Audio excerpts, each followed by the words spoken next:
Good morning, good afternoon, good evening sa lahat. Guys, for today's video, another menu naman tayo dito guys. Ayan, ano tawag dito? Ano tawag ng ganito? Ano tawag? Ayan, kausayan dito tawag guys. Ngayon, ganyan ang menu ngayong araw. Tumba na yung aking cellphone dito, tumba na.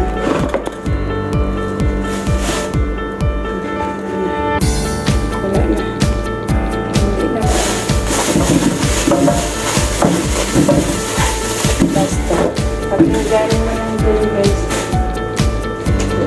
kung ano ang aking gagawin,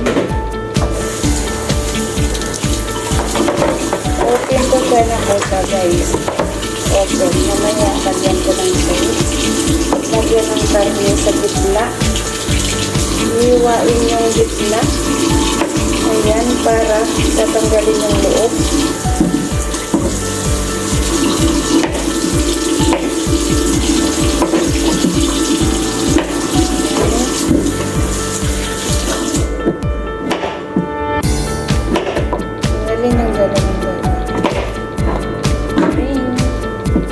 Cute naman ang binili ng pusa. Napaka-cute. Ano ba nakita? Hindi ba? Hindi. Napagdas ka.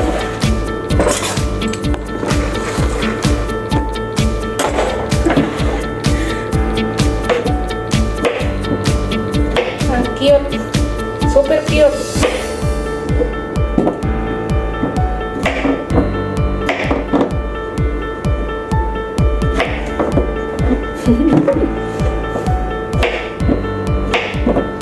Ano tawag sa English nito? Ano tawag? Hindi ko alam. Basta, ang tawag sa Arabic is kosa. Kung sa atin, para siyang kalabasa ba? Kalabasa na mahaba. Ano tawag nito sa English? Hindi ito opo hindi ito opo. Dito na ako nakakita ng ganito guys. Pero sa atin, hindi. Hindi ako nakakita ng ganito. Ay, sadyan.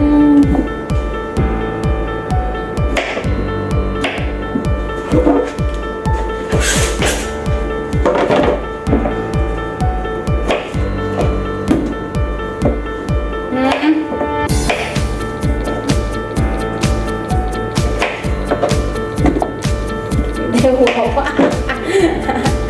Hindi, wow ka. Ito malaki siya, malaki. Dapat mga gano'n na nagkaki kasi ano may laki dito eh. Karni ba? Karni. Siguro, wala siyang pila ng medyo makapilaki konti. Kaya ito na lang. No choice na siguro guys. Kaya ito na lang yung binili niya. O, tingnan ba naman? Napaka-cute. Super cute. Cute pa sa akin ba?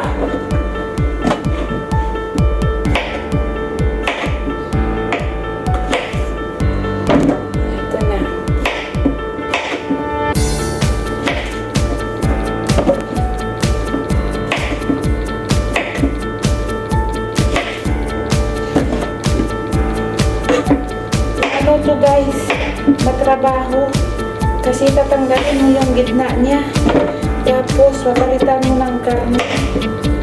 Buti na lang open to eh. Pag ano pa, pag yung buo siya, mas mahirap pa gawin.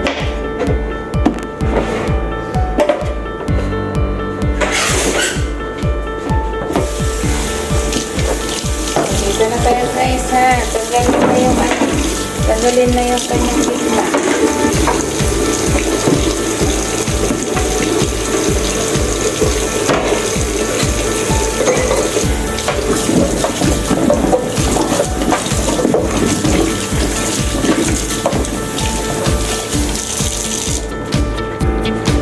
Sana yung aking pagtanggal.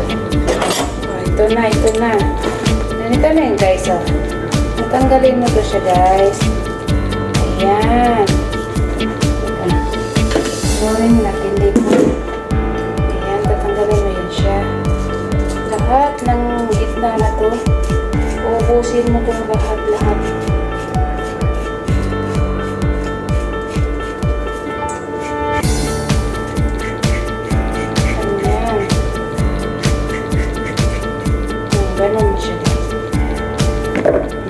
Diba ang dami? Matrabaho.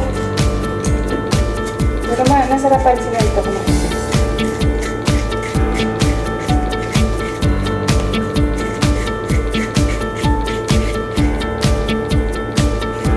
Favorite nila to, favorite.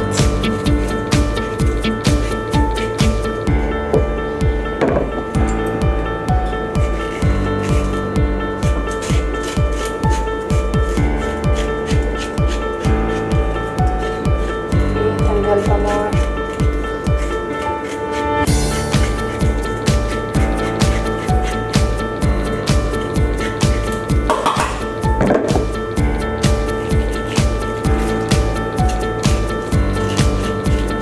Marami silang kakain ito guys, kaya super dami rin yung gagawin.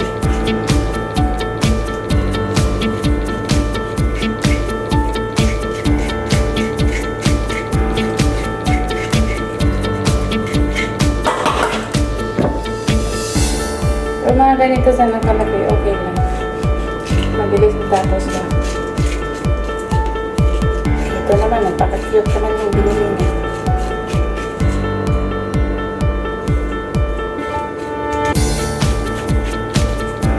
Gandahanin mo lang guys, kasi marupok siya guys, marupok. Parang siya, napakarupok. Huwag re-react ha, huwag mo react.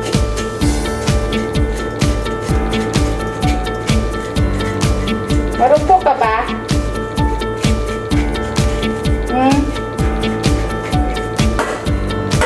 Medyo lang. Medyo lang daw.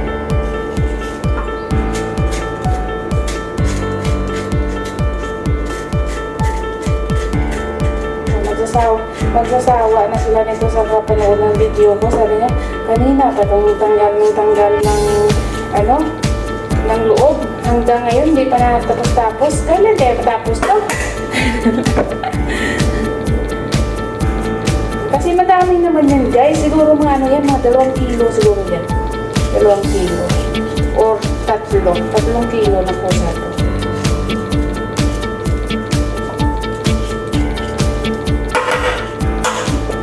Talaga guys, buhay yung polio. Kailangan mo talaga mag-iis para magkadinar ka dito. Wala nyo ha, maganda lang mag-OFW, yung hindi lang relate yan, yung hindi nakaranas guys. Pero pag nakaranas ka na maging OFW, lahat kakayanin mo trabaho sa guys. Kahit hindi ko alam sa Pilipinas, dito sa ibang bansa malalaman kung paano gawin ko. Dati, hindi ako marunong maglinis ng isda. Yung isda ba? Yung tatanggalin yung kanyang yung dumi sa tiyan ba? Hindi ako marunong yan. Kung paano mag-cut or ano, ganyan. Pero dito, natutunan ko. Pwede na ako magbinta ng isda guys. Kasi marunong na magtanggal ng mga lamang-lamang loob. Ano na lang ako, magbenta na lang ako ng isda sa Pilipinas. Diba kapag magnegosyo ka ng isda, kailangan mo linisin, hihiwain, ganon. Ha? Diba? May natutunan ako dito guys. Ha? O dito rin.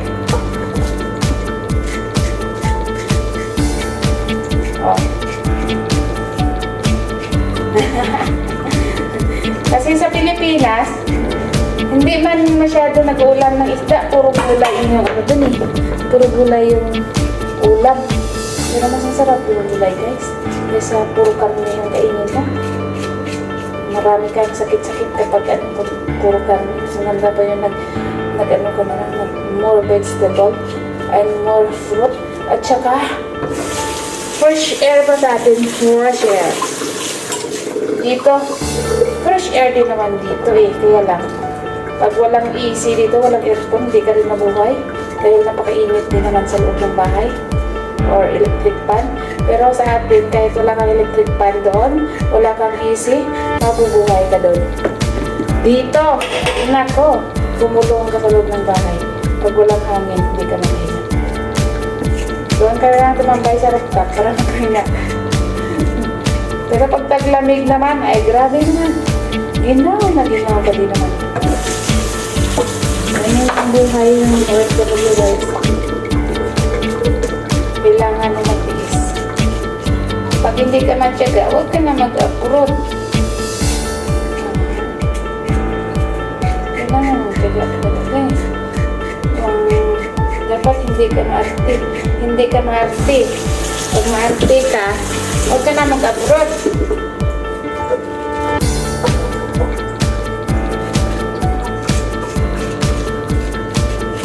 Ano to? Magtatanggalan na ako dito ng laman ng kusay. Kapag dami-dami kong sinasabi na. Wala kasama na yun. Pinagkuntuhan ko nga kayo eh. Kung ano yung buhay ko dito. Baka sabihin nyo, ay, ang ganda ng ngiti nito. Yan, na-share vlog sa camera. Siguro, easy-easy lang buhay nito. So ngayon, alam niyo na kung anong buhay ko. Pero masaya naman ako dito sa trabaho. Guys, kasi mabait naman yung amo ko. Mabait naman siya. Hindi naman ako nagugutom dito. Binibigay niya naman yung mga pangailangan ko. Lahat binibigay niya guys. Shampoo, sabon, toothpick, toothbrush, pati yung pangsapin guys. Alam niyo na yun kung ano yung pangsapin. Huwag ko na sabihin kung ano yung pangsapin na. Huwag kang kontra dyan. Makinig ka na lang dyan. O diba? Sa kwento ko ng kwento, malapit na akong tapos. Pero after nito guys, napakatagal pa rin guys gawin. Kasi magigisa pa ako ng karne guys. Ng karne na ilalagay ko dito sa loob. Tapos ito, i-ano ko pa yan siya guys, ilagay ko sa mainit na tubig. Medyo pa lang mo ko siya ng konti. Mamaya guys, makikita nyo. Step by step to guys, step by step. Kaya kailangan, ito muna yung gagawin natin. Ito muna siya. Para may idea yung walang, ano yun guys, yung walang, alam kung paano iluto ito. Pero alam ko guys, kadalasan kapag hindi ka makamigong is, ginagawa din nila ito guys. Hindi ko nga din alam kung anong klaseng luto ito. Basta ang alam ko lang, pusa siya, pusa. Tapos, lagyan ng karne sa gitna. Ganon. Tapos, lagyan ng white sauce mamaya. I-oven ko siya mamaya. Maganda siya tingnan guys. Pag naluto na siya. Kailan di ako kumakain ng beef guys. Pakainin mo na lang ako ng ng gulay. Huwag lang yung beef. Pero pag baka siya, okay.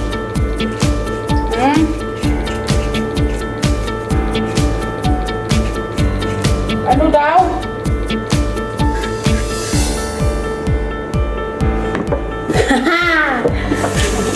Iba naman yan. Iba naman yan.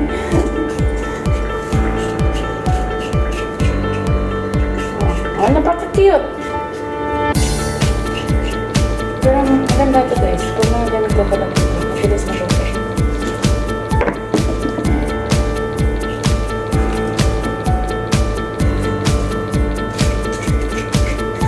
Mga 2 oras siguro guys. Tapos na ako nito magtanggal. 2 oras talaga.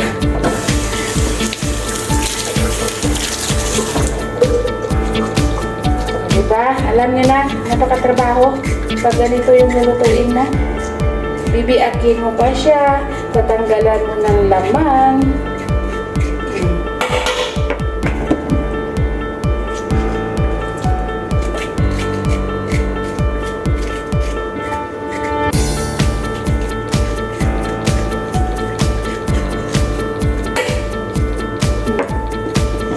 Marami pa, marami pa.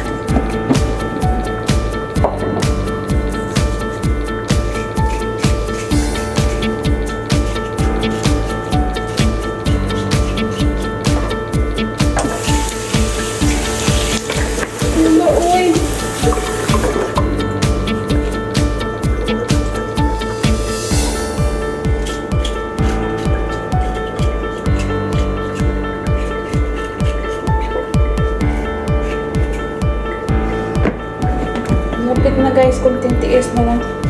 Pupunta na tayo sa next step.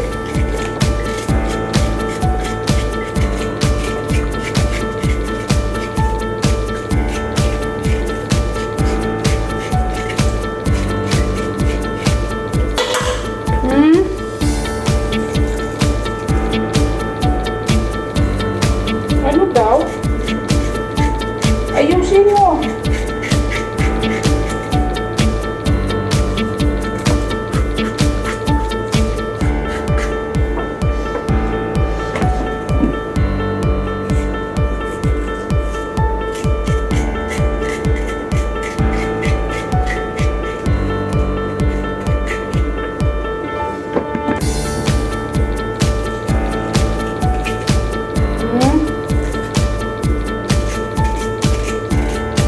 Last. Tagal na yun. Hindi ko na nga malalay.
Ilan na lang.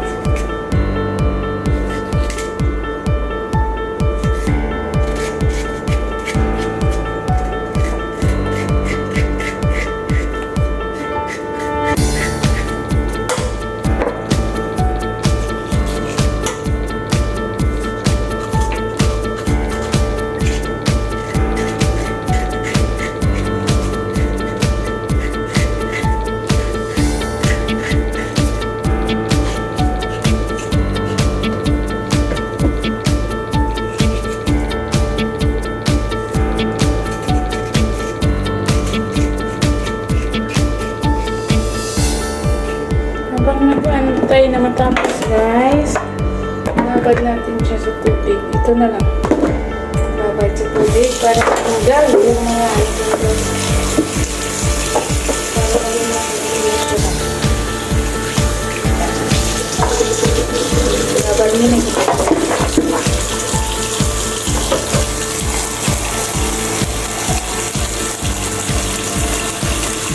Alam niyo na, may gamot yan, di ba? May mga gamot yung mga gulay-gulay. Pero hindi na ito natitira. Kailangan yung babag sa tubig guys.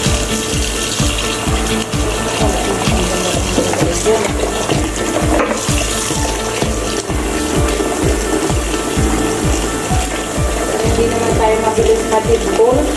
Tibol talaga. Ano yung aso?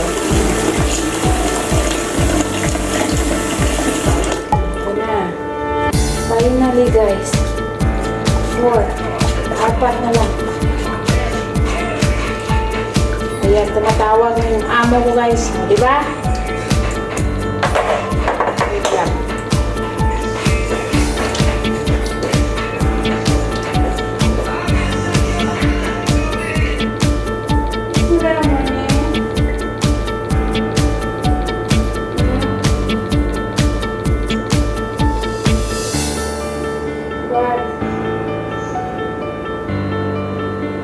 Salt?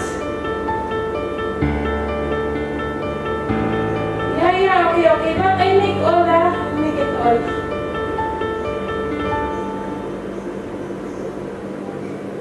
Okay. Oh.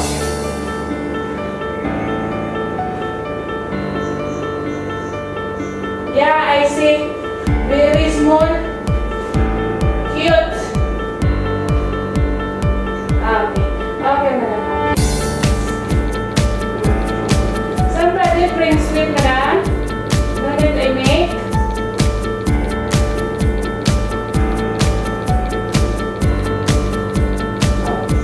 Oh.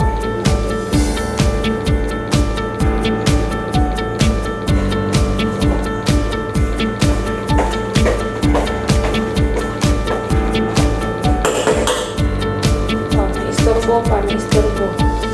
So, continue tayo dito, continue.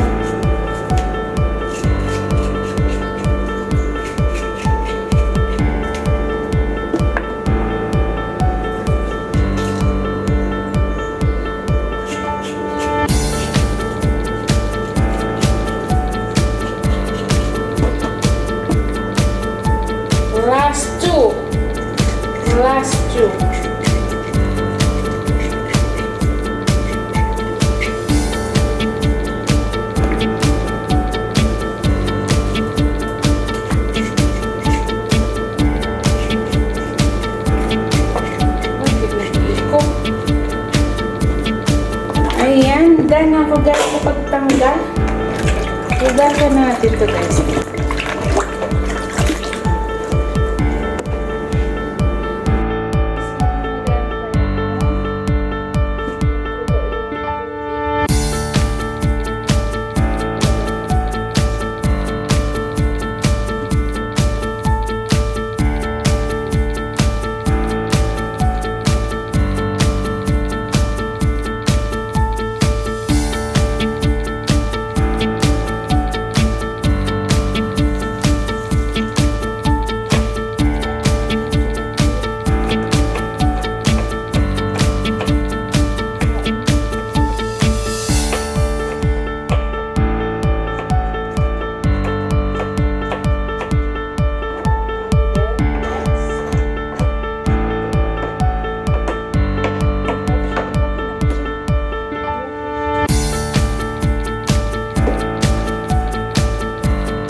Kumulo na yung ating tubig. Ayan, lagay na itong anong kosa. I-boil natin siya ng saglit lang guys. Para lumambot lang siya ng konti bago ilagay sa Pyrex. Ayan.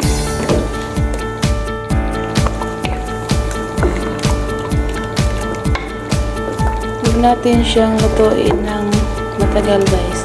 Konti lang, palambutin mo na siya ng konti. Takpan muna natin guys habang nag-aantay ako dito. Lutuin ko na yung pep. Let's go!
kanto na yan yung sauce. Makainay ko na siya ng video guys. Kasi meron akong family ngayon. Kaya hindi ko na magpakita yun guys. Yung nalagay ng dito na sauce guys. Yung puti cream, sour cream. Tapos lagyan mo rin siya ng pampalasa. At black pepper. Yun ang lagay mo guys. Tapos ibubuhos mo na dito sa ginawa mong kosa. Nilagyan mo ng cake. Tapos i-open mo na siya guys. Simple lang naman siya gawin guys. Kaya na, napagtrabaho na talaga. Kasi na-step siya. Ayan. Diba? Madami. Ayan. Thank you so much for watching guys. See you sa next video. Bye bye.